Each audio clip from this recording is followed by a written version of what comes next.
أعوذ بالله من الشيطان الرجيم بسم الله الرحمن الرحيم السلام عليكم ورحمة الله وبركاته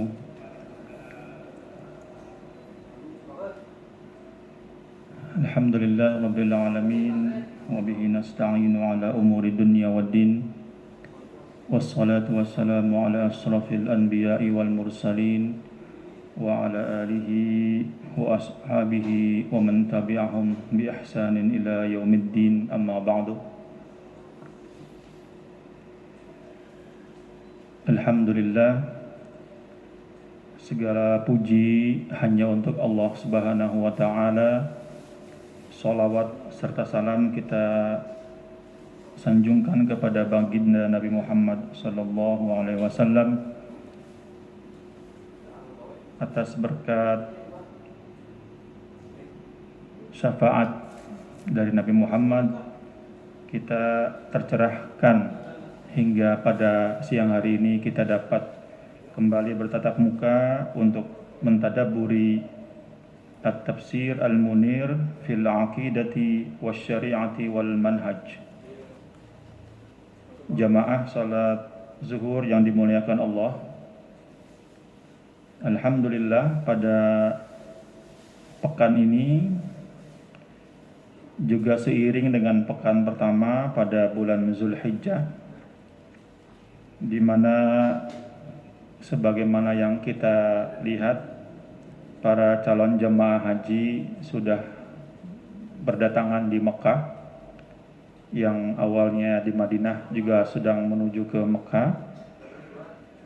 Kemudian ada pengurus masjid kita, Ustaz Oki, juga insya Allah akan menjalankan ibadah haji.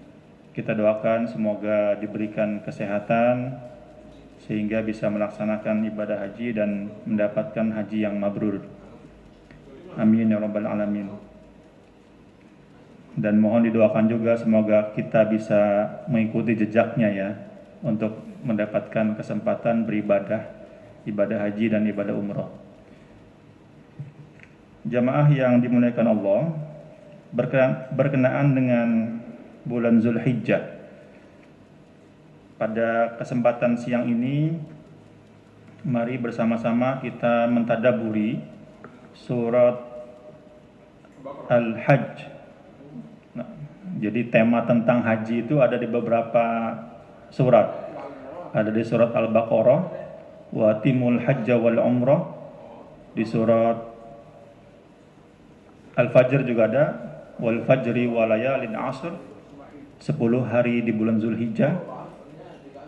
Dan yang akan kita tadabburi pada kesempatan siang ini yaitu surah Al-Hajj ayat 26 sampai 29. Tapi nanti kita lihat waktunya, jika tidak memungkinkan nanti kita akan coba cukupkan pada ayat 26 dan ayat 27. Bismillahirrahmanirrahim.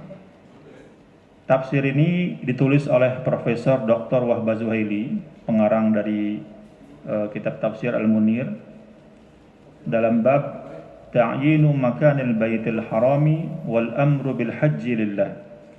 Penentuan tempat Baitul Haram dan juga perintah untuk melaksanakan ibadah haji. A'udzu billahi minasyaitonir rajim. Bismillahirrahmanirrahim. Wa idh bawwa'na li Ibrahima makanal baiti alla tusyrik bi syai'an wa tahhir baitiya lit-ta'ifina wal qa'imina war ruk'is sujud. Wa adzim fin nasi bil hajji ya'tuka rijalan wa 'ala kulli dhamirin ya'tina min kulli fajjin 'amikin liyashhadu manafi'a lahum wa yadhkuruna ismallahi fi ayyamin ma'lumat ala ma razaqahum min bahimatil an'am fakulu minha wa at'imul ba'isal faqira thumma liyaqdu tafa'ahum wal yufu nudurahum wal yattawafu bil baitil atiq. Ini ayatnya ada 4. menjelaskan tentang bagaimana Baitul Atiq, Mekah itu ditetapkan sebagai rumah Allah, lalu dibangun oleh Nabi Ibrahim, Ka'bahnya, kemudian ditetapkan oleh Allah kepada Nabi Ibrahim untuk memanggil para jamaah agar berhaji. Jadi pensyariatan ibadah haji itu sudah ada sejak zaman Nabi Ibrahim. Tetapi itu sebelum, kalau dalam sejarah disebut dengan pra-Islam. Jadi ada di mana Nabi Muhammad melaksanakan ibadah haji sebelum hijrah, itu disebut dengan hajj tatawwu, haji yang sunnah. Tetapi tasyri' ibadah haji itu yang berdasarkan surat Al-Baqarah tadi, itu dimulai pada tahun ke-9 Hijriyah setelah hijrah. Maka kita sering mendengar Nabi Muhammad itu hajinya hanya sekali, gitu ya. Haji beliau dilakukan pada tahun ke-10 Hijriyah, 1 tahun setelah disyariatkannya ibadah haji. Namun ketentuan haji itu sudah ada sejak zaman Nabi Ibrahim.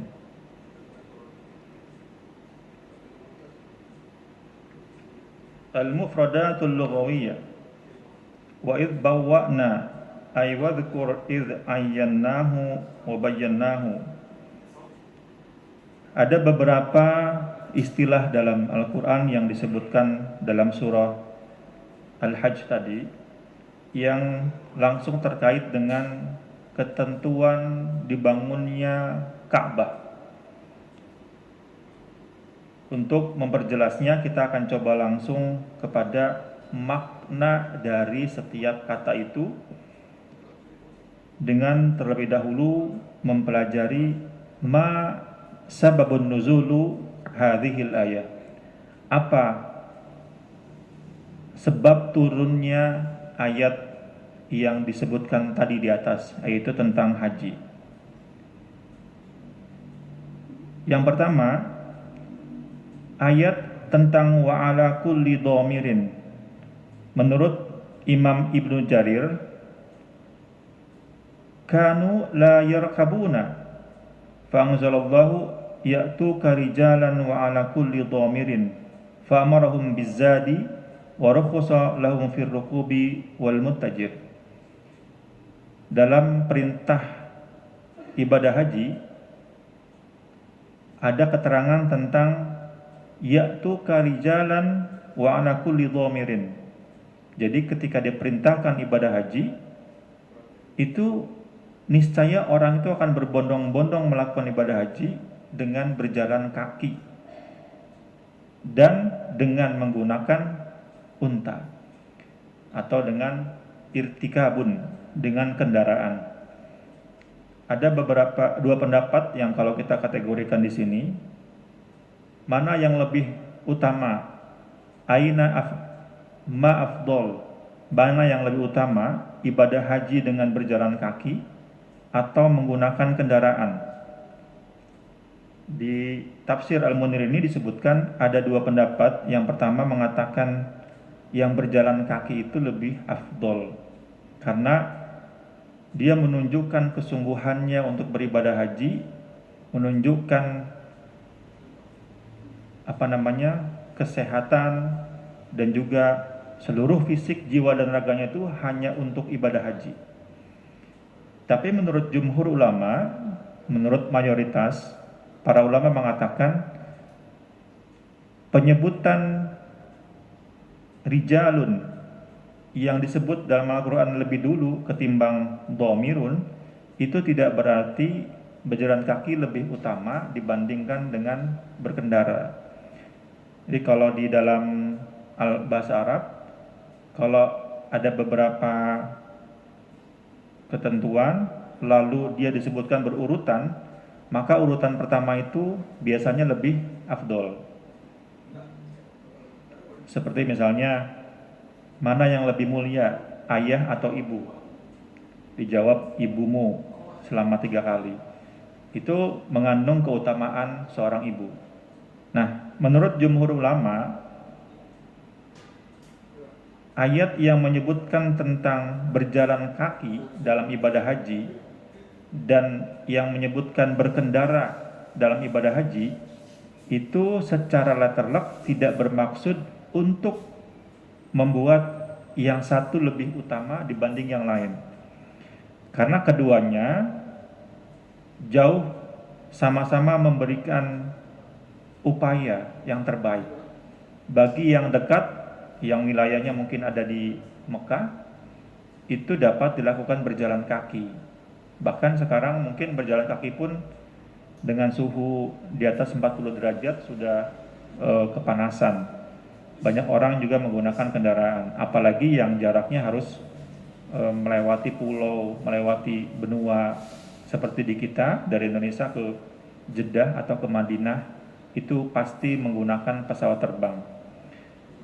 Oleh karena itu, yang dimaksud dengan orang beribadah haji berjalan kaki dengan orang yang berkendara itu tidak dimaksudkan keutamaan di antara salah satunya, tetapi itu upaya untuk menyebutkan bahwa ibadah haji bisa dilakukan dengan berjalan kaki bagi yang dekat dan bisa dilakukan dengan berkendara bagi yang jauh. At-tafsir wal bayan. Wa idh bawwa'na li Ibrahima wadhkur ya Muhammad lin-nasi waqta an ja'alna li Ibrahima makanal baiti muba'atan. Jadi yang pertama itu, ayat yang pertama menyebutkan, ingatlah wahai Nabi Muhammad. Jadi surat ini, ayat ini diturunkan kepada Nabi Muhammad, tapi menceritakan tentang Nabi Ibrahim. Ingatlah wahai Nabi Muhammad, ketika Nabi Ibrahim diperintahkan untuk menjadikan Baitul Atiq sebagai tempat ibadah. Ketika Nabi Ibrahim ditugaskan untuk menjadikan Ka'bah sebagai pusat ibadah. Ay marja'an yarji'u ilaihi lil ibadah. Jadi tempat kembalinya semua ibadah itu adanya di Ka'bah. Wa arsyadahu ilaihi wa adzana lahu fi bina'ihi. Allah menunjukkan langsung kepada Nabi Ibrahim, bahkan Allah memerintahkan Nabi Ibrahim untuk memanggil jamaah agar beribadah haji. Wal muradu bi dzikril waqti dzikru ma waqa'a fihi min haditsin 'azimin. Dan ayat ini meskipun diturunkan kepada Nabi Muhammad dan menceritakan tentang Nabi Ibrahim, itu berarti ada sesuatu hal yang penting yang perlu diingat oleh umat Nabi Muhammad, yaitu sejarah tentang berdirinya Ka'bah. Liyatadzakkarul musyrikun wa yaqla'u an ibadatil awthani ila ibadatillahil wahidil ad-dayyan. Jadi kalau kita perhatikan sekarang, Masjidil Haram, Ka'bah itu dilarang masuk orang-orang selain yang beragama Islam.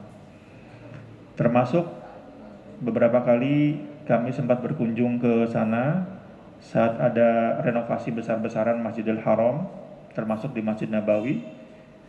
Itu petugas-petugasnya yang bekerja itu teknisinya adalah orang-orang Islam, baik itu yang orang Saudi maupun yang dari luar Saudi. Yang membangun Masjidil Haram, perluasan itu semuanya orang Islam. Meskipun arsiteknya ada juga yang mungkin karena ini sudah bersifat internasional, arsiteknya banyak yang juga yang non-muslim. Tetapi arsitek ini tidak dibolehkan masuk ke area Tanah Haram, Masjidil Haram.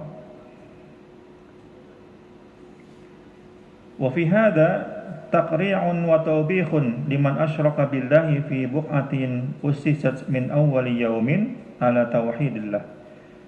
Jadi perintah kepada Nabi Ibrahim itu sebagai teguran kepada kaum musyrikin yang saat itu mencela orang Islam, mencela Nabi Ibrahim, untuk menyadari bahwa Ka'bah itu adalah titik ibadahnya umat Islam. sehingga diperintahkan langsung oleh Allah kepada Nabi Ibrahim untuk mensucikannya, karena tempat ini akan digunakan oleh orang Islam untuk tawaf, untuk sholat, dan bahkan untuk beriktikaf.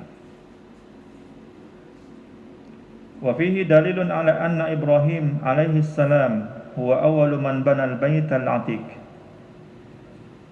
Dan surah Al-Hajj ini menunjukkan bahwa Nabi Ibrahim adalah orang pertama yang membangun Ka'bah.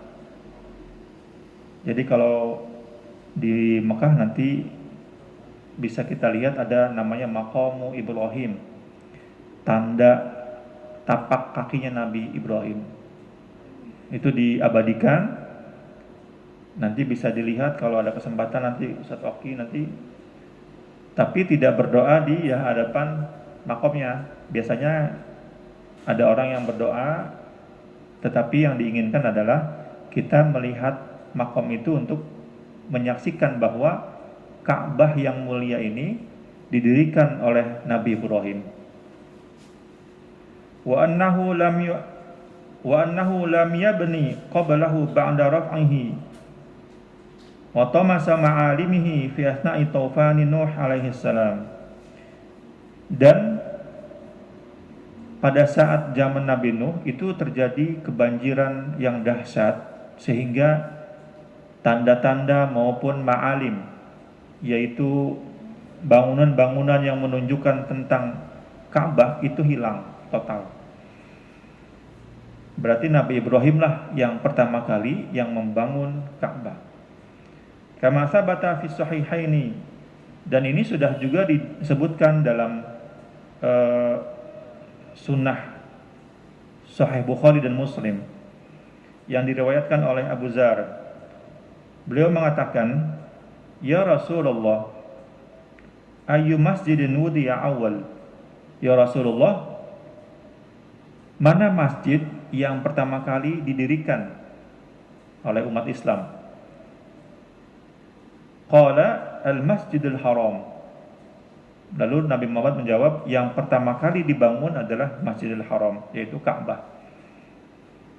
Lalu Abu Dzar berkata lagi, qultu thumma ayyun.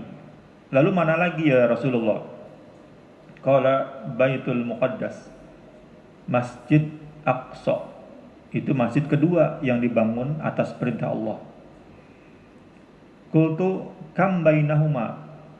Lalu Abu Dzar bertanya, berapa lama jaraknya antara Masjidil Haram dengan pembangunan Masjid Aqsa? Qala Nabiyyu arba'una sanatan. Itu jaraknya sekitar 40 tahun. Setelah Ka'bah dibangun, baru dibangun 40 tahun kemudian baru dibangun Masjidil Aqsa. Dan Allah juga telah berfirman, Inna awwala baitin wudi'a lin-nasi lalladzi bi Bakkata mubarakan, dalam surat Ali Imran.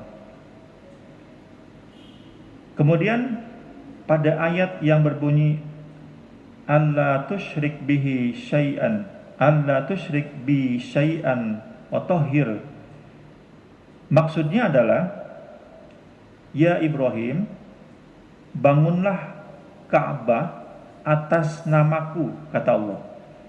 Jadi memang itu perintah langsung dari Allah. Wala tusyrik bi syai'an, jangan engkau sekutukan aku.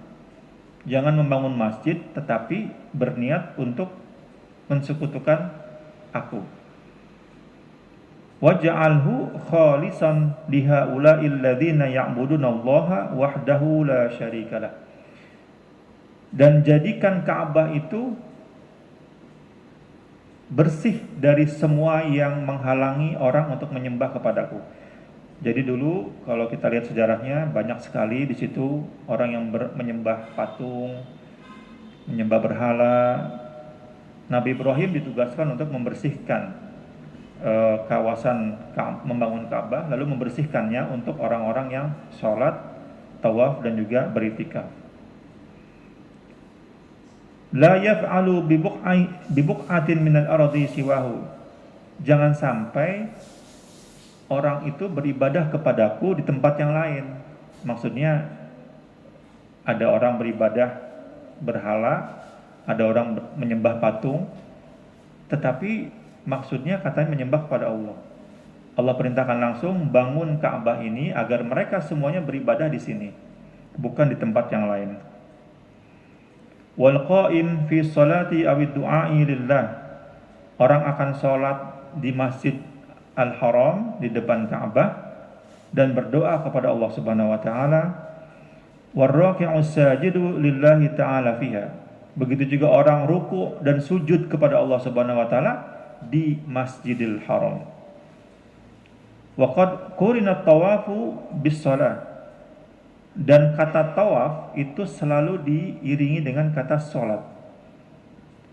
Di annahuma la yushra'ani illa mukhtasina bil baiti. Karena tawaf itu yang dalam beberapa pendapat ulama disetarakan dengan salat pahalanya, itu tidak disyariatkan selain di Ka'bah. Jadi tawaf itu hanya dilakukan di Ka'bah, tidak di tempat yang lain. Fattawafu indahu wassalatu ilaihi. Maka orang-orang tawaf itu mengelilingi Ka'bah di sekitarnya, sementara salat menghadap ke arah Ka'bah. Wal qa'imuna humul musallun. Adapun kata qa'imun dalam ayat ini, itu yang dimaksud adalah orang-orang yang melaksanakan salat. Wa dzakara ta'ala min arkanis salati a'zamuha wa huwa al-qiyamu war-ruku' was-sujud. Jadi dalam ayat ini disebutkan ada beberapa gerakan-gerakan yang itu sebetulnya menunjukkan rukun salat. Al-qiyamu war-ruku' was-sujud, ar-raqi'ina was-sajidina, itu adalah semuanya mengindikasikan ibadah salat. Nah, ini ada yang menarik sejarah tentang pelaksanaan ibadah haji yang diperintahkan Allah kepada Nabi Ibrahim. Ayatnya berbunyi, wa'adzin fin nasi bil haji ya'tuka. Wahai Nabi Ibrahim, panggillah umat Islam, panggillah kaummu untuk melakukan ibadah haji.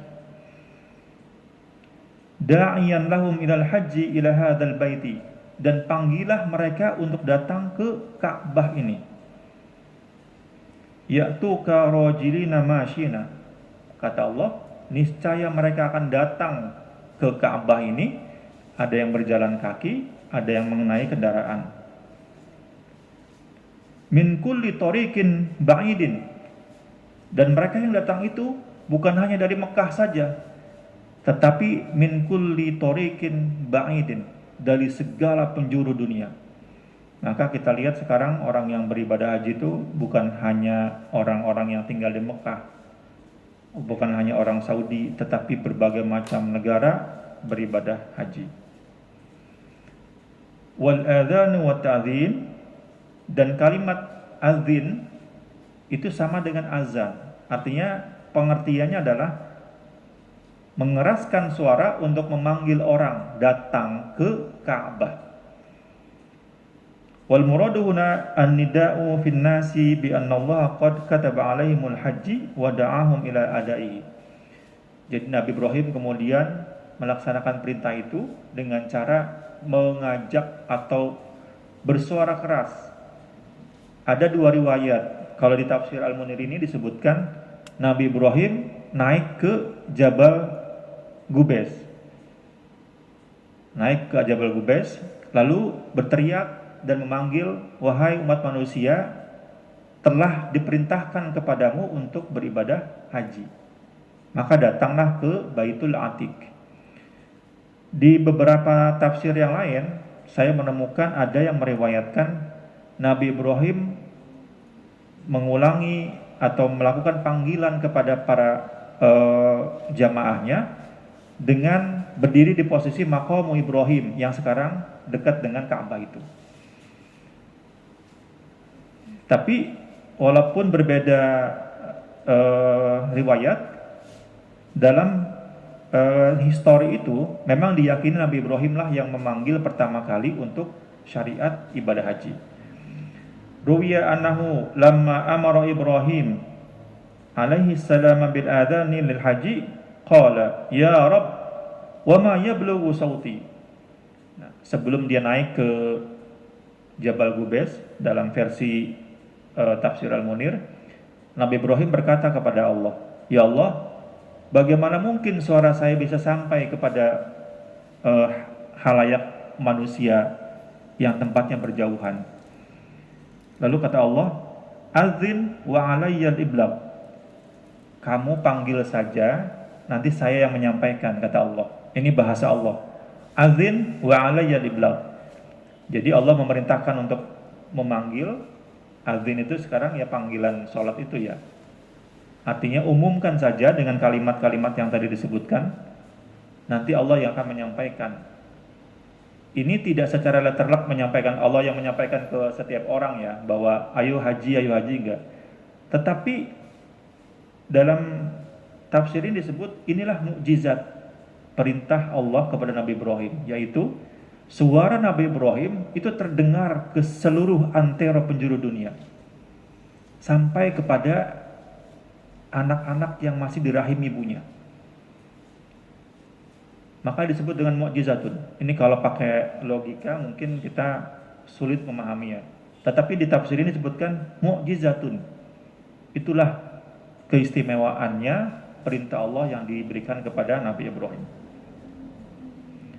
Innallaha qad amarakum bihajji hadzal baiti liyathibakum bihil jannah wa yujarrikum min adzabin nari fahujju. Wa hadza mu'jizatun khariqatun lil adati. Ini adalah keajaiban, keistimewaan yang di luar hal yang biasa. Jadi memang disebutkan di sini oleh Profesor Wahbah Zuhaili, kalau menggunakan nalar kita sebagai manusia memang rasanya tidak bisa rasional. Tetapi Allah menghendaki itu. Ketika Nabi Ibrahim memanggil, justru terdengar ke seluruh antero. Dan ajaibnya, ada suara-suara yang berjahutan yang menjawab panggilan itu. Panggilan itu berbunyi, jawabannya berbunyi, labbaik Allahumma labbaik. Maka kalimat itu diabadikan untuk menjadi talbiyah. Kalimat talbiyah ketika mengelilingi Ka'bah. Ketika orang berhaji berumrah, kalimat labbaik Allahumma labbaik itu diabadikan. Fahuwa subhanahu qadirun ala isali sawti Ibrahim ila man yasha'i fi anha'il ardi was sama. Dan itu hanya Allah yang berkehendak suara Nabi Ibrahim terdengar ke seantero penjuru dunia. Wa hadhihi al-ayah ka qaulihi ta'ala ikhbaran an Ibrahim haitsu qala fi du'aihi faj'al af'idatan minan nasi tahwi ilaihim falaysa ahad min ahli al-islami illa wa huwa yahinnu ila ru'yatil ka'bati wat tawaf. Dan panggilan ini menjadi panggilan yang paling romantis dalam kitab ini. Kenapa? Karena tidak ada satupun umat Islam yang tidak merindukan Ka'bah. Kalau Ka'bahnya adanya di Pasar Senen, mungkin kita tiap hari gitu ya umroh. Ini adanya di Mekah, di Saudi, yang harus pakai biaya, pakai waktu, pakai tenaga, sehingga kita harus bersabar antri, nabung dulu gitu ya. Jadi kata Allah, laisa ahadun min ahlil Islam. Ini kalau memang Islamnya memang betul-betul kita teguh ya. Tidak ada satupun orang Islam yang tidak rindu dengan Ka'bah. Ru'yatul Ka'bah, melihatnya saja rindu. Ini pengalaman beberapa orang-orang yang telah mengunjungi Ka'bah. Itu pertama kali ketika melihat Ka'bah, biasanya langsung terharu, nangis gitu. Ini yang selama ini kita menjadi kiblat untuk sholat, ternyata di hadapan saya. Itu bahkan sekarang di Makkah itu ada proyek pembangunan namanya Salman Gate. Jadi ada Babus Salman.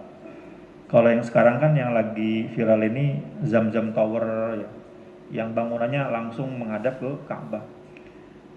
Nah, sebelum masuk ke situ ada namanya pembangunan Salman Gate. Jadi Raja Salman, gerbang Raja Salman. Jadi mulai dari depan itu kita sudah melihat ada tower Masjidil Haram disebut dengan Babu Malik Salman, gerbangnya Raja Salman. Itu sepanjang jalan kita akan dibuat ya kanan kirinya nanti ada hotel-hotel, ada pertokoan, tetapi nanti akan dilangsungkan menuju pemandangannya ke Masjidil Haram. Kalau sekarang kan masih ada bangunan-bangunan yang rumah-rumah lama, jadi itu yang akan dilakukan proyeknya itu adalah proyek mensterilkan bangunan itu agar orang yang datang ke Masjidil Haram itu dari jauh sudah kelihatan. Namanya Babus Salman, Bab Malik Salman. Jadi gerbang Raja Salman. Jadi mungkin kalau kita melihat dari jauh sudah kelihatan Monas atau sudah kelihatan Bundaran HI tanpa terhalang oleh bangunan-bangunan yang lain. Itu mungkin visi di Saudi yang sedang dibangun. Kemudian wa inna maqala ya'tuka ma'a anna al-ityani lil baitil harami isyaratan ila annahu da'iya wal qudwah lahum wa fihi tasyrifun wa ibrahima. Jadi kalau dalam Al-Qur'an huruf kaf itu biasanya kata pengganti untuk kamu. Ya'tuka, maka orang-orang itu akan berdatangan kepadamu wahai Ibrahim. Nah, ka di sini huruf kaf ini bukan berdatangan kepada Nabi Ibrahim, tetapi berdatangan mengunjungi Masjidil Haram. Menggunakan kata pengganti kaf yang ditujukan kepada Nabi Ibrahim itu tasyrifan wa ta'ziman di Nabi Ibrahim. Jadi Allah memuliakan Nabi Ibrahim. Karena yang memanggil adalah Nabi Ibrahim, maka mereka akan datang untuk mendatangimu wahai Nabi Ibrahim. Namun hakikat sesungguhnya makna dari ayat ini adalah mereka akan berbondong-bondong datang ke Masjidil Haram. Lalu untuk apa ada perintah pensyariatan datang ke Masjidil Haram beribadah haji? Liyashhadu manafi'a lahum wa yadhkuru smallahi, agar orang-orang itu menyaksikan manfaatnya. Ada manfaat duniawi, ada manfaat ukhrawi. Yang ukhrawinya manfaatnya adalah agar kita bisa beribadah langsung di Ka'bah, dan itu adalah tempat di mana kita menghadapkan sholatnya. Yang kedua, ada manfaat duniawi. Di sini disebutkan manafi'u lahum diniyatan bi ayyahdu biridwanillah.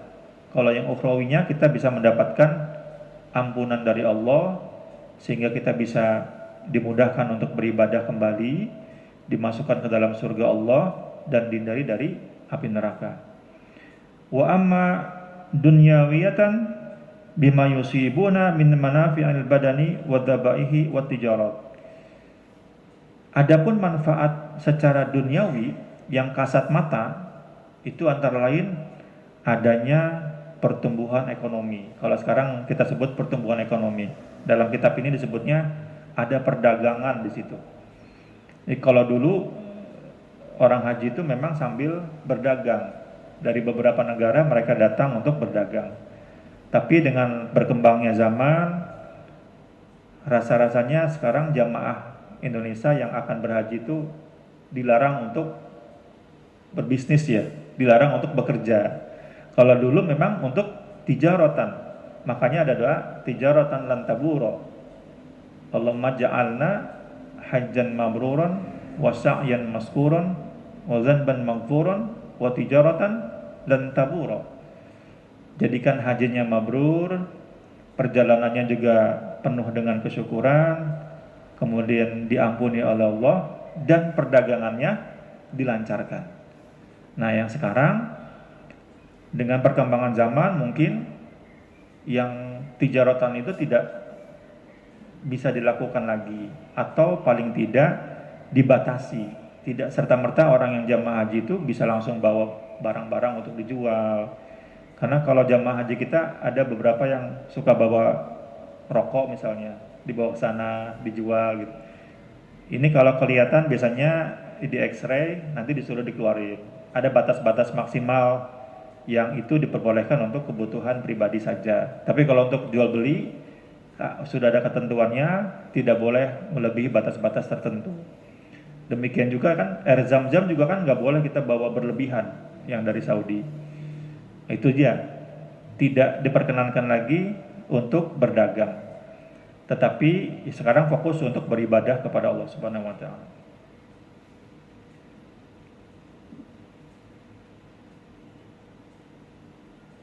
Wa ma yakunu fi dzalika al-ijtima' min at-ta'arif wa hadha dalilun ala jawazil ittijari fil haji. Dan yang paling penting ibadah haji itu adalah momen kita untuk bertemu dengan orang-orang yang satu agama dari berbagai negara. Ini kita bisa melihat bagaimana orang Bangladesh, mereka beragama Islam, kemudian melaksanakan ajarannya. Kita berkenalan dengan orang India, berkenalan dengan orang Rusia. Jadi memang kalau kita melihat di Saudi, di Ka'bah itu bertumpuk orang-orang, dan memang hanya kesabaran dan kepasrahan, tawakal kepada Allah yang akan bisa membawa kita menjadi hamba yang bersyukur. Karena ibadah haji itu fisiknya dilatih, ada yang tidak tahan, mungkin juga tidak kuat berjalan kakinya dari hotel ke masjidnya, ada yang tidak tahan dengan suhu panasnya, ada yang tidak kuat dengan antri orang ya, berjalan, bahkan ke masjid pun sekarang juga antri, dan seterusnya. Oleh karena itu ibadah haji itu adalah ibadah yang menuntut ya harta, waktu, tenaga, kesabaran, tawakal kepada Allah Subhanahu wa taala. Nah, jamaah yang dimuliakan Allah, yang terakhir dalam tafsir Al-Munir ini disebutkan bulan Zulhijjah itu bulan di mana seluruh ibadah terkumpul. Kalau bulan Ramadan itu hanya ibadah puasa dan bisa dilakukan di mana saja puasanya, tapi bulan Zulhijjah ibadah haji itu khusus bulan ibadah yang hanya dilakukan di Masjidil Haram, ibadah hajinya. Di situ ada puasa Ayyamun Nahar, puasa Arafah bagi yang tidak menjalankan ibadah haji, ada wukuf yang di bulan Ramadan sama dengan itikaf, ada sholat, dan ada menyembelih. Dan itu semuanya ada di bulan Zulhijjah. Oleh karena itu, sebagaimana surat Al-Fajr, wal fajri wa layalin asr, ada keutamaan di 10 hari bulan Zulhijjah pertama. Gunakanlah untuk beribadah, untuk berpuasa, bersedekah. Yang ingin melaksanakan kurban juga dipersilahkan.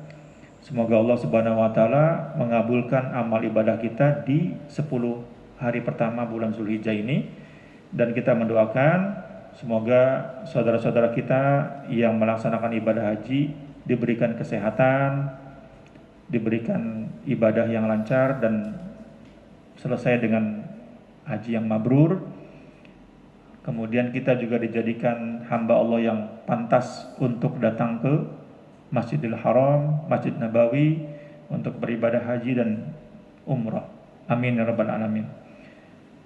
Barangkali untuk kesempatan kali ini kita cukupkan ayat kedua ini, karena yang selanjutnya memang ayatnya penggalannya masih panjang, jadi mungkin kalau ada kesempatan di lain waktu nanti kita akan coba lanjutkan. Hadanallahu wa iyyakum. Terima kasih atas perhatiannya. Mohon maaf apabila ada hal-hal yang kurang berkenan. Assalamualaikum warahmatullahi wabarakatuh.